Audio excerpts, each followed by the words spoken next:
India का सबसे बड़ा court the supreme court of India अब पहले से भी ज्यादा पावरफुल होने वाला है। अब मोदी सरकार इंट्रोड्यूस करने जा रही है the supreme court number of जजेस अमेंडमेंट बिल ऑफ 2026, जिसके थ्रू सुप्रीम कोर्ट जजेस की स्ट्रेंथ 34 से बढ़कर 38 हो जाएगी।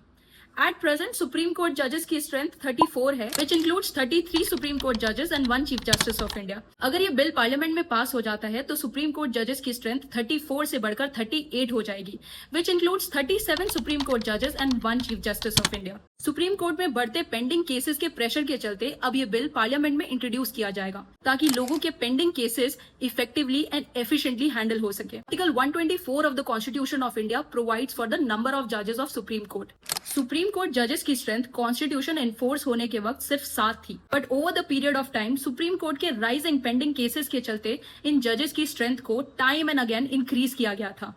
सुप्रीम कोर्ट के जजेस की स्ट्रेंथ को इंक्रीज करने की पावर सिर्फ पार्लियामेंट के पास है और इसके लिए कोई कॉन्स्टिट्यूशनल अमेंडमेंट की रिक्वायरमेंट नहीं है। ये सिर्फ एक सिंपल मेजोरिटी से भी हो सकता है। क्वेश्चन अब ये है कि अगर ये सुप्रीम कोर्ट जजेस की स्ट्रेंथ बढ़ भी जाती है तो उन्हें अपॉइंट कौन करेगा। प्रोसेस थोड़ा इंटरेस्टिंग है। सुप्रीम कोर्ट की 3 जजेस केस में ये डिसाइड हुआ था कि सुप्रीम कोर्ट जजेस को अपॉइंट करने की पावर अब कोलिजियम के पास, मतलब सीजेआई एंड 4 सीनियर मोस्ट जजेस of supreme court will give their recommendation to the president of India for appointment of the supreme court जजेस, और उस रिकमेंडेशन के बेसिस पे प्रेसिडेंट सुप्रीम कोर्ट जजेस को अपॉइंट करते हैं।